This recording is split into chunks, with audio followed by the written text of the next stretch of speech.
Welcome to Creative Week at the Startup Business Festival, a celebration of creativity, culture, and the limitless potential of human imagination. This week, we pay tribute to the artists, performers, and creators who bring color, emotion, and inspiration to the world of business and beyond. Creativity is more than just art. It's a powerful force that drives innovation, challenges norms, and inspires change. Through dynamic performances, artistic showcases, and discussions with industry pioneers, Creative Week highlights the significant role of the creative economy in today's world. We explore how creativity fuels everything from brand identity to problem solving and how it connects us on a deeper, more human level. Join us as we celebrate those who dare to dream, who push boundaries, and who remind us that creativity is essential in every industry. This week, immerse yourself in the vibrant world of creativity, only at the Startup Business Festival.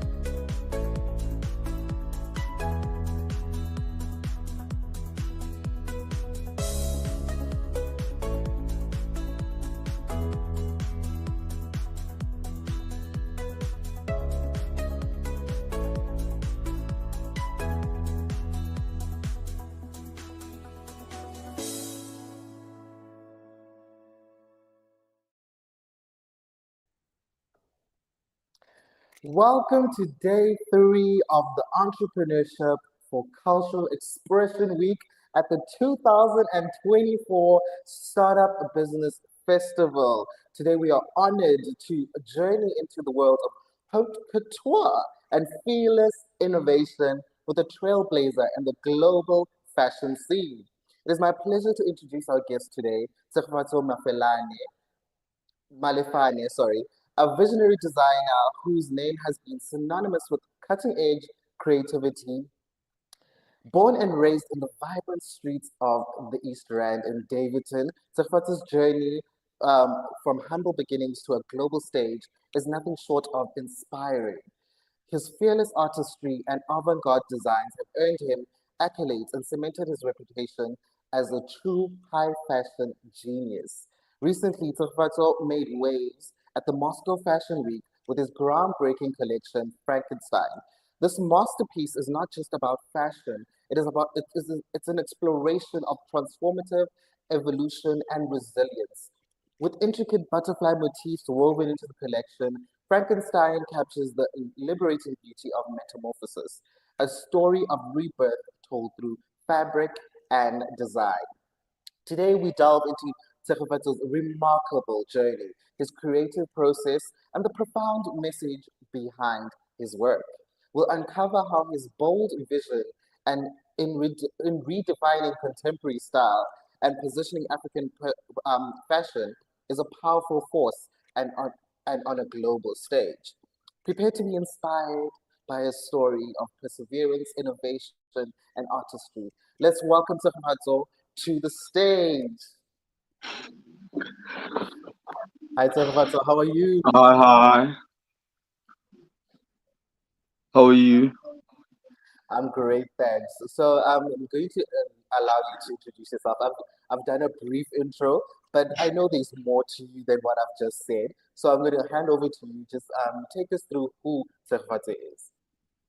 Okay. This is Tsefofatso Malafani, socially known as Janela Mode, High Fashion Genius, and I liberate people through fashion. Whereas my company, Tsefofatso by Design, offers a sense of belonging and speaks about the beauty of Africa. Meanwhile, our innovative approach into the concept of design has led us to become a futuristic brand. And with that said, yeah, man, we do grunge aesthetic, gothic. We're more into avant-garde. Yeah, I've been a designer, I think, since I was 16 years till date. So yeah, it hasn't been a smooth journey. So yeah, but we here now.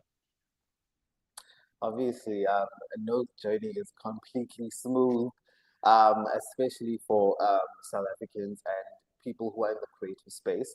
It always takes time to kind of find your footing, find your grounding. So I'm gonna ask you like a few questions. We're gonna have a conversation. I'm gonna try and keep it as lighthearted as possible, but I also want to know, I want the audience to like kind of understand who you are and understand the kind of artistry that you bring, and to understand why we called you in today to have this conversation because we know people like you and people who are so heavily inspired, and we want that to translate and obviously go to our audience. So I'm gonna go. First question: Growing up in Davidson, D Town, how did the environment shape your creativity and passion for fashion? Ish, growing up in Davidson, man, I'm at, I don't know, man, the outskirts of Davidson, in a way, Kukrizani, so it's, violence, it's hectic, terrorism, like a lot happens, I can tell you, 3 months might be a lot to not hear that, somebody was shot or some shit, you know? So with me and my creative space, I feel like my environment kind of helped me in sense of I normally used to shoot in my hood and take it out to the world, and that has also brought so much attention into the work that I do. Because if ever you take your story or saying you take those clothes and do that shoot in the city, why are you doing it, and who are you trying to reach? Who are you trying to tap into? But then using the hood where I come from kind of resonates with a lot of people, and I feel like that's what the hood has done for me. And yeah, basically just step by steps and taking the inspo as you see it. So would you say your upbringing is what helped you pursue or what pushed you to pursue a career in high fashion? Is that what that kind of No, no, no, no, upbringing? no, no, no. Nah, nah. Ish, what kind of made me get started? It was because of school. I think I was in grade 10. That's when I started like suing. I wrote a proposal to my principal about a school event. Mind you, my school doesn't really do events, so it was like 5 years of no events. I barely doubt even this year or when I left, there were events there hosted, So it was approved. We had that event, went back home, reality check. I had to figure out some things because I don't really have clothes. So that's when the passion kind of ignited from. So it came from that kind of upbringing, that kind of seeing the niche and seeing what you could do and trying to obviously Yeah, elevate. it started with a leap of faith, you know, not knowing that oh shit, I actually need this since I asked to do this. So I was like, hey, there's no way I can be the one who's hosting and I'm not looking nice. Hmm. So obviously, how do you then balance staying true to the roots that you have just described and obviously appealing to a global audience? I feel like a global audience relate to you more when you I don't know, speak about yourself too much. Like when you take you out to the world, but then not trying to do what they do because there can only be one you. So doing you, I feel like that's the best thing you could do, and that would make people easily relate to you because we later realize that there's so many similarities when we start to differentiate ourselves. We're like, oh, I thought I was different because of this, but you also do this. Now we have found our common ground, and not saying we are the same people, we think alike, but then we just having the same concepts.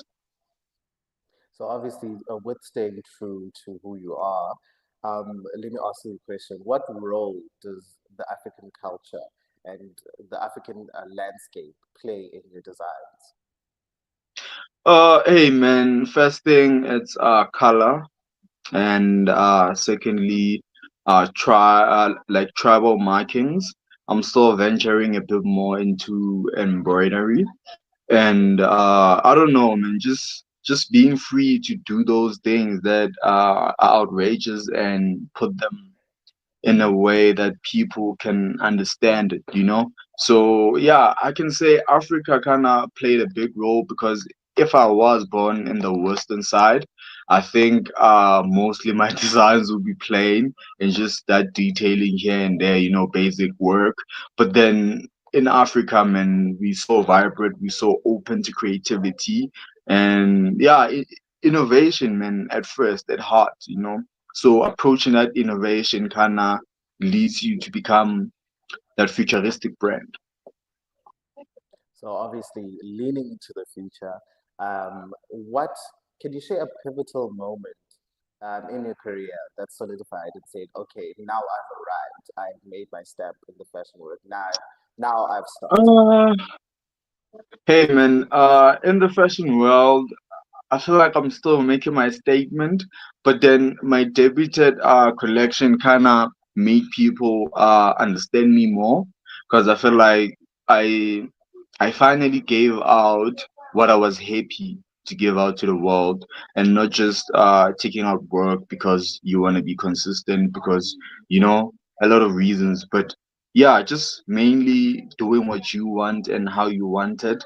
I feel like that's freedom because I can only be accountable for what I said, not what you think I might say, you know? So it's type of things like that and having a strong approach, man, into whatever idea that you're doing, no matter how crazy it is, in some sense, it will make sense. All right, let's speak about one of your collections, the Frankenstein collection, to be specific. Frankenstein is a fascinating concept. So, what inspired the themes or the kind of rebirth that you gave to that collection?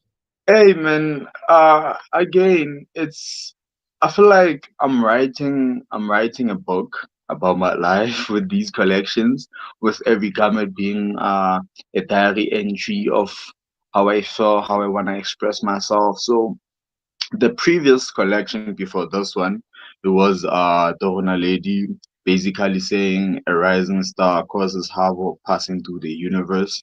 And at some point I felt like that rising star kind of crashed and he had to come alive, you know, as Frankenstein. So Frankenstein became relatively close, and also it aligned with the stitching, the technique of stitching that I'm using currently. So that kind of, in a way, solidified it. But then it's a personal story, it's a personal entry into the dynamics that we're facing and you overcoming it. So basically, with Frankenstein, it is dedicated to everybody who's becoming alive in whatever that they do, as long as you can find life and not exist, meaning you take out your purpose into the world and impact the world in a good way that can eventually change the world and hopefully evolve it into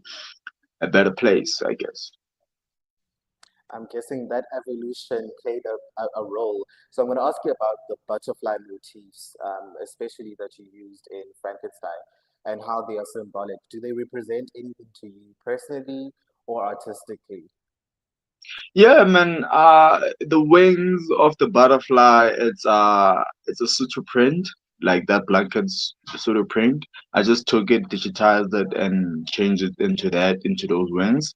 And then the print that I'm having also on that butterfly, it's from my Dorona Lady collection, which is kind of infused also into the Frankenstein collection. But then mainly with Frankenstein, man, I'm just trying to remind people that oh shit, you might lose your passion and it doesn't mean it's the end of the world.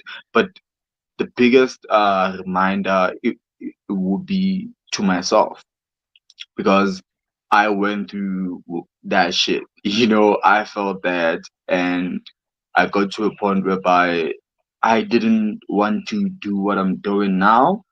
And at some point, I'm still in question. I haven't really reached the top of my mountain whereby I can say I can see clearly who I am and the impact that I had, and see the appreciation from my people. Obviously, but still, you've gotten some recognition on the way. So I'm going to ask you about how was it like presenting the collection, especially in Moscow Fashion Week, and how did the international audience respond to it?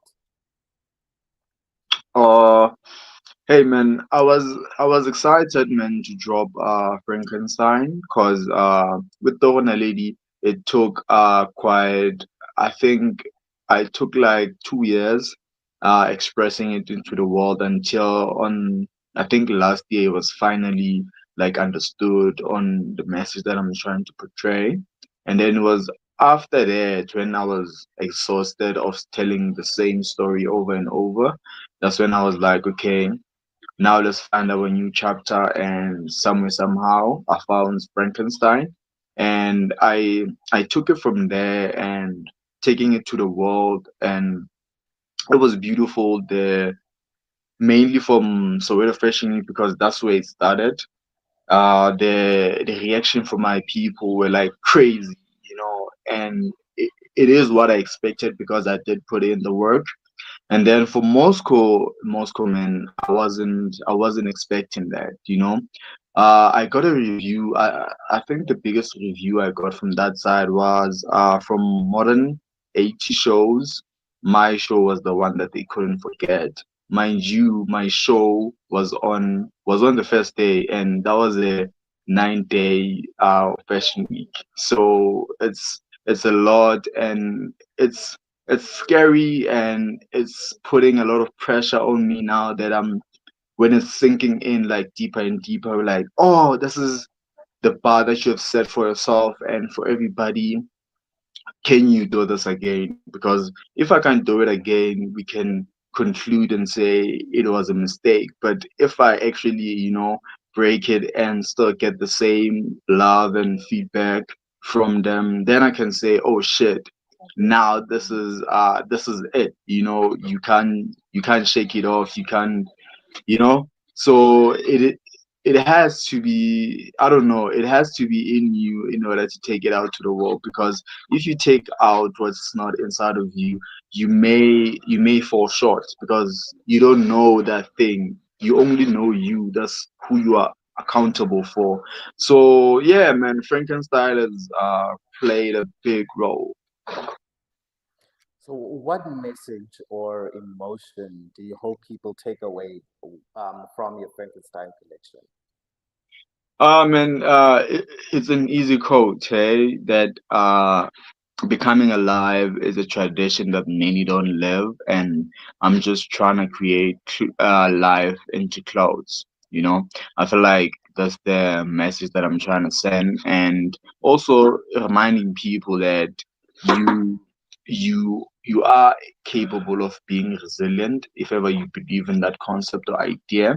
And somewhere somehow the universe is listening, so you need to go at it to really see it. Because if you see it from far, it might perceive itself as something than what it is when you eventually get there. All right, now let's speak about the technicality of the kind of work that you do. What does your design process look like from concept to runway? Okay, so because I feel like I dream too much, so I would rather go in town, find the fabrics that I like, you know, that's where it starts, and then that's when if I'm able to buy it, or if it touches me to that point, I get it, and then go back home, reflect back into my mood board, the story that I'm trying to tell, and into how I want to tell it to the world. And then from that point, that's when I'm able now to actually use the. Oh, okay, just a second. Yeah, okay. Uh, as I was saying, it's a profound concept, and oh, I even forgot what I was saying. Can you just take me back a bit? You were speaking about the process between concept to Oh write. yeah, yeah, yeah, yeah. Yes. So like this one that you're showing now, it's I'd say cocktail dress in a way with the pitch patch from this print. So it's mainly finding what's available and then coming back to my studio and fantasizing about it into how I can incorporate it into how I can be innovative with it. It's because we highly limited when it comes to resources. So that has been one of the things that have been limiting me also into sketching, because I might sketch something and then go out there to look for it, to look for things to make it. I wouldn't find them. Also with the butterfly, it took like 1.5 years to kind of figure out the resources and find them and how to put them together. So it's a whole process, man. But yeah, we take it step by step, I guess. Still on the creative process, how do you approach then storytelling through your collections? And like I said, I liberate people through fashion. So whatever that I do has to align to that core essence. So take it with the stories that I'm telling the world. You're gonna be liberated in some ways, and then comes my brand, Professor by Design, which is offering that sense of belonging, that empowerment that you need for it. Okay, this is real, because it's it's uh it's a moment past when I come through and tell you a story and leave you like that. But if I tell you a story and show you something that can back up that story, I feel like that story now has a legacy, can live on. It's different to speak and to give a book that has a message inside. The message that's going to live on forever is the one that's inside a book, compared to the one that I've said verbally. Hmm. So obviously, no one man is an island. Collaboration, even in arts, is something that is important. So who are some of the people that you work closely with, and how do they influence the kind of work that you do? Okay. When we speaking about collaboration, man, I collaborated with Connie Ferguson for Connie Brands, I say. Hey, man, I wouldn't. I don't know how to put it. After Frankenstein, right? AS. I wasn't sure I could create another collection again in that time frame. So it was also a challenge to myself, you know, and asking myself, can I really do this? Can I really deliver what she expects of me? And it has been pushing that boundary and finding a way to kind of uh not lose sight of who I am, regardless of how much I feel like my creative juice I have left in the tank, and just going at it. And somewhere, somehow, man, shit unlocks in a crazy way, and it's just using that and speaking to people. And also, I feel like it's important to kind of be open to collaboration, because you learn a lot. You learn a lot. That's number one. And you you significantly grow faster when you're collaborating, because you're infusing energies.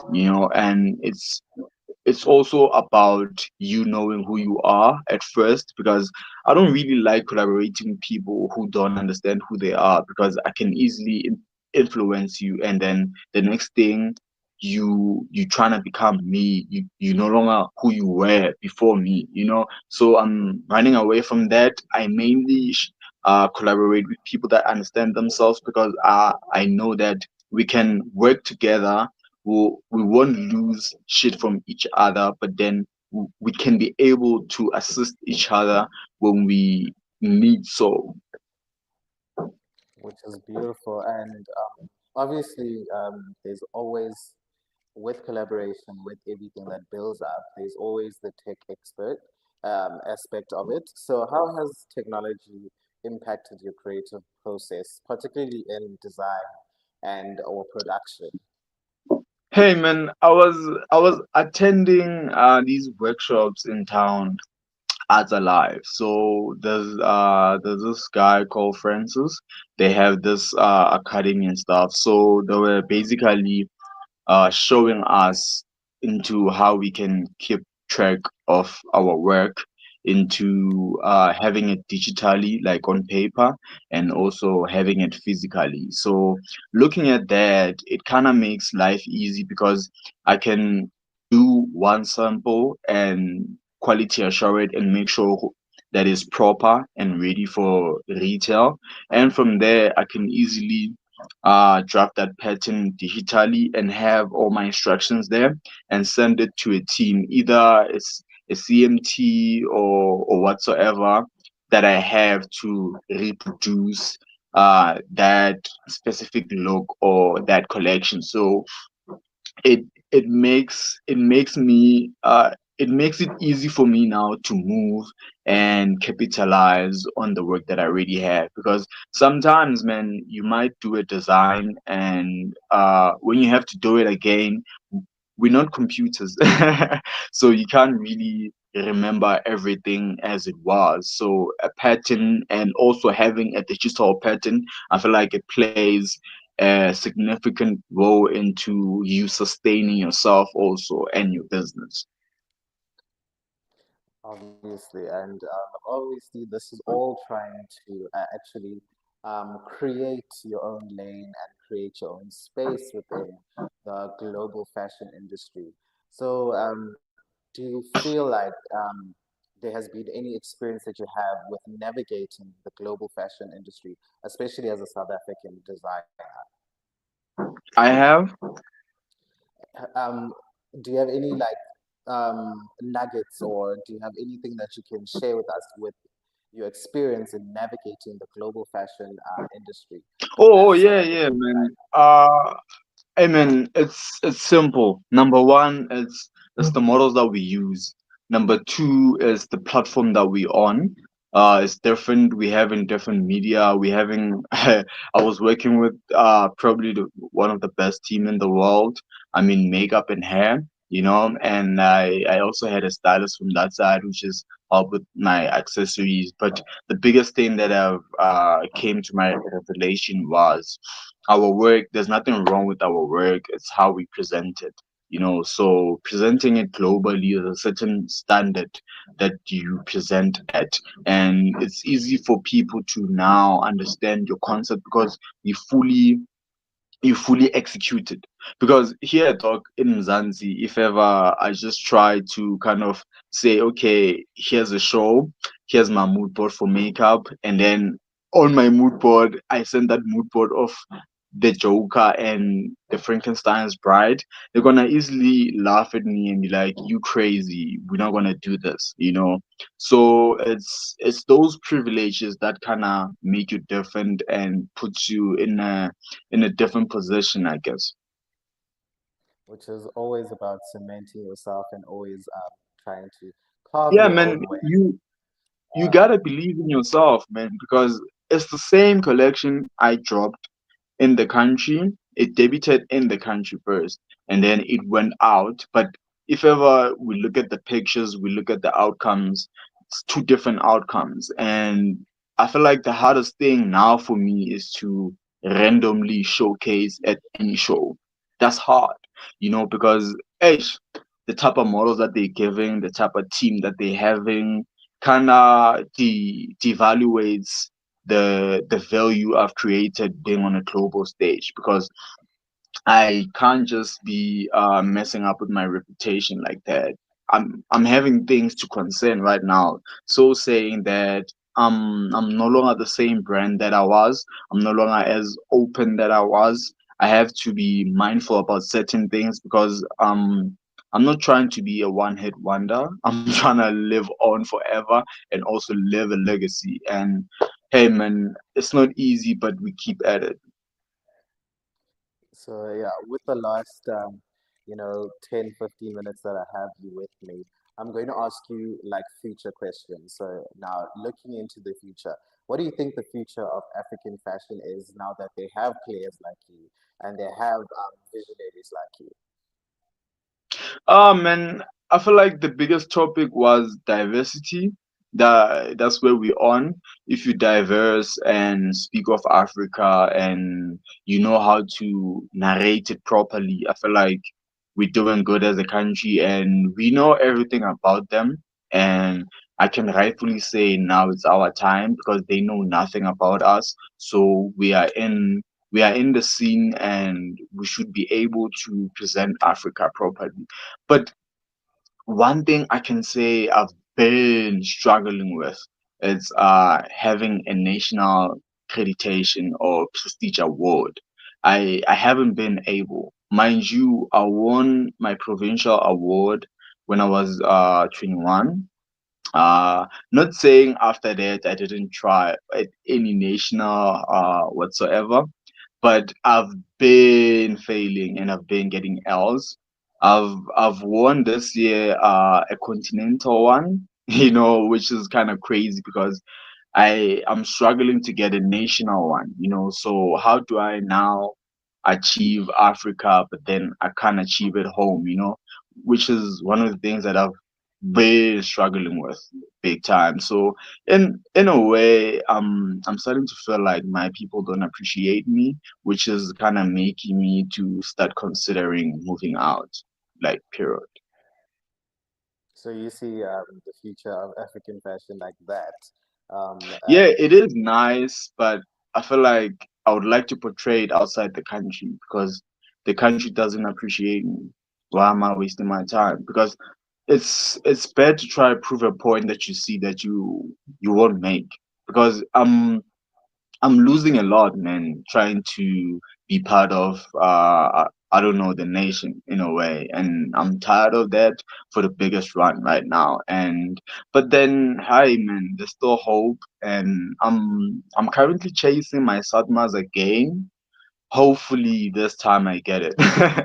Hopefully this time I get it, and I think that might change my take on things. And but then for now, I feel like my people don't see me. well, yeah. I'm going to leave the interview here for now. It's been so glad. I've been so glad to like have this conversation with you, have an in look into how you are as a creative, do your work and conduct your work, and obviously to showcase you as one of the best in the country. So that's where I'm going to leave Hey it, and man, I'm I going to. can't be seen as one of the best in the country. I have nothing from the country that proves that, but I have something But from the continent that proves that. And I rejected my you, second nomination for the Continental Awards again. I was like, nah, I don't want them because it feels, hey man, it feels it feels bad to kind of go outside the street and be appreciated, but when you go back home, you're not appreciated. Like, you yo, are. yo, yo, yo. You know, Technically, you are because you represented South Africa at the Continental Awards and you won it. If you want national recognition and all of that stuff, you will get it. It is just about nah, the having to have gatekeeping, an eh? outlook of looking at it from that perspective. So I'm trying to change this perspective that you're looking at Hey, because it's man, always I've been trying to trying change to. it. I've been trying to It's change it, trust me. yeah. And I'm a very positive person. And just me saying, "Hore, hey, my nation," it's me kinda being like, hey, I feel like this is reality and I should stop seeing that fantasy and see myself trying to be recognized in my country. And I feel like if ever I'm not gonna get the sadmas, trust me, mind me, I won't be going for anything national. Well. That's where we are leaving it for today then. Uh, please do keep the conversation going on our social media platforms. We are at Startup Business Festival on Facebook, Instagram, and X. And obviously, you can rewatch this interview that we had with a brilliant visionary in South African fashion. And you can rewatch this on YouTube. The hashtag is SBF 2024. The second hashtag is LaunchFest 2024. That's where I'm leaving it for today. I hope you join me again the next time I have, which is tomorrow. And please do keep the conversations going. That's all from me, your host, Mulele Dolo, for today. Welcome to Creative Week at the Startup Business Festival, a celebration of creativity, culture, and the limitless potential of human imagination. This week, we pay tribute to the artists, performers, and creators who bring color, emotion, and inspiration to the world of business and beyond. Creativity is more than just art. It's a powerful force that drives innovation, challenges norms, and inspires change. Through dynamic performances, artistic showcases, and discussions with industry pioneers, Creative Week highlights the significant role of the creative economy in today's world. We explore how creativity fuels everything from brand identity to problem solving and how it connects us on a deeper, more human level. Join us as we celebrate those who dare to dream, who push boundaries, and who remind us that creativity is essential in every industry. This week, immerse yourself in the vibrant world of creativity, only at the Startup Business Festival.